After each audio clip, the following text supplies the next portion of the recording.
The Interceptor and the Continental GT650 have remained largely unchanged since they were first shown to the world 5+ years ago. But they've had just about enough charm, character and value to have remained successful despite this. In that time though, other bikes in the Royal Enfield lineup have taken big steps forwards.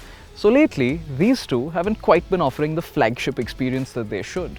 So Royal Enfield has now updated them, throwing in some new features but also bumping up the price. Here's what's new. One of the most visible and asked for updates is the long-awaited introduction of alloy wheels.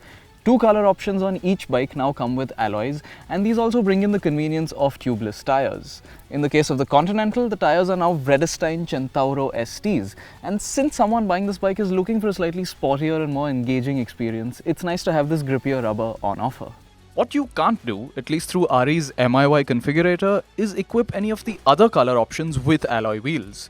These alloys aren't offered as accessories, so if you want the practicality of tubeless tires, you're limited to the color options that come with alloys. However, the situation on the ground is a little different, with RE dealers in our area telling us that the wire spoke wheels can be changed over to alloys at a cost of about 14,000 to 16,000 rupees. The company says the difference in weight between the alloys and the wire spoke wheels is less than 100 grams. There are a couple of other areas where premiumization has taken place, largely by borrowing bits from the new Super Meteor 650. The LED headlights, aluminum switch cubes, adjustable levers and grips have all been carried over, and you now also get a USB charger here. And these changes at these important touchpoints have helped breathe some fresh life into these bikes. But there are a couple of areas where Royal Enfield could have done more.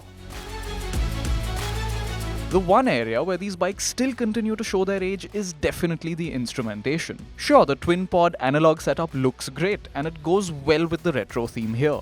But the inset digital display needs to show more information. You still get only 2 trip meters and the odometer. Things like at least a clock and a gear position indicator would go a long way here. After all, the Super Meteor uses the same engine and offers a lot more info. Seating comfort also continues to be a literal sore point. The seats on both bikes become uncomfortable after not very long in the saddle.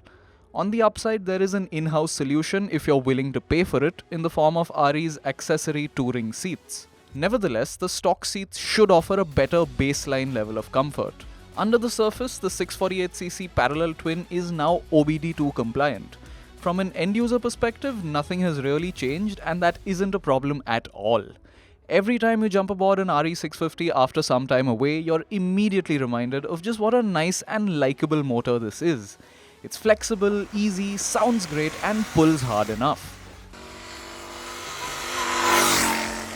Our testing figures revealed that both bikes have become a little slower, about half a second to 100 kph, since they were first introduced.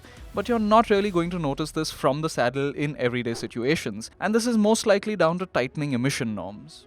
Perhaps it's because of how long they've been around or how commonplace they've become, but you do sometimes forget just what sweet little motorcycles these are. If you're not the sort of person who rides very hard very often, these continue to offer a very pleasant motorcycling experience, while also now being a little more polished and offering some more features and convenience than before. Royal Enfield is asking you to pay 14,000 to 16,000 rupees more than earlier, and that seems like a fair price to pay considering the updates here. Despite the price hike though, both these bikes continue to be the strong value propositions they always have been.